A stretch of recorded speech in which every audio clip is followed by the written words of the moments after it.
1 मार्च को इटली की लीग सेरी आ में इटालियन अटलांटा और सेम्पडोरिया के बीच फुटबॉल मैच चल रहा था। अटलांटा क्लब ने सेम्पडोरिया को 4-0 के अंतर से हरा दिया। मैच के 46वें मिनट में मिरांचो अलेक्सी ने 4 फुटबॉलर्स के बीच से निकलकर शानदार गोल दागा, लेकिन इसके बाद मिरांचुक ने उसे सेलिब्रेट नहीं किया। दरअसल मिरांचुक नाम के जिस फुटबॉलर की बात हो रही थी वो रूसी फुटबॉलर है जो इटालियन अटलांटा क्लब की तरफ से खेलता है। और मिरांचुक ने यह गोल इसलिए सेलिब्रेट नहीं किया क्योंकि इसी क्लब का उनका एक साथी खिलाड़ी और अजीज दोस्त रुस्लान मलिनोव्स्की यूक्रेन से है। रूस और यूक्रेन के बीच चल रहे युद्ध में यूक्रेन और यूक्रेनी नागरिकों को जो जान माल का नुकसान पहुंचा वो अपूर्णीय और दयनीय है। इसी के विरोध में मिरांचुक ने अपने गोल को सेलिब्रेट नहीं किया। इस युद्ध का विरोध करने वाले मिरांचुक अकेले रूसी खिलाड़ी नहीं हैं। उनसे पहले रूसी tennis star Andre Rublev, Daniil Medvedev और फुटबॉलर फेदोर स्मोलोव भी युद्ध का विरोध कर चुके हैं।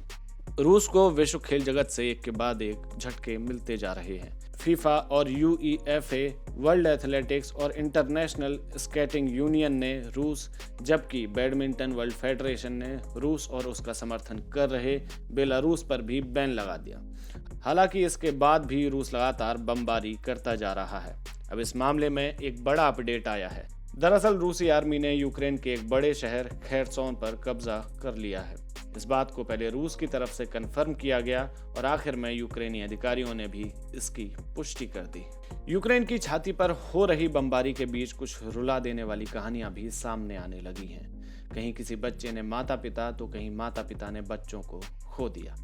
इसी बीच जर्मनी के DW न्यूज में छपी एक खबर के मुताबिक एक रूसी यूक्रेनी कपल किसी तरह से बच बचाकर हंगरी पहुंचने में सफल रहा।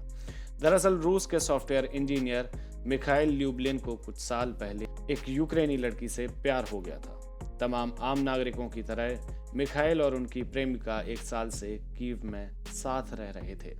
सब कुछ अच्छा चल रहा था कि अचानक युद्ध की घोषणा होने के साथ बमबारी शुरू हो गई।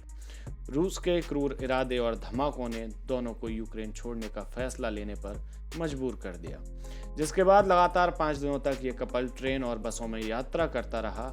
इस दौरान बीच बीच में हो रहे हमलों को भी इस कपल ने देखा।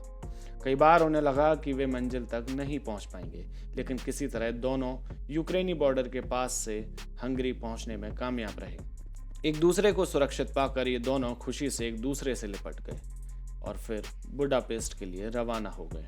सुरक्षा कारणों से मिखाइल की प्रेमिका ने अपना नाम नहीं बताया, लेकिन मिखाइल जाते जाते एक बात कह गए जो सभी को सुनना चाहिए।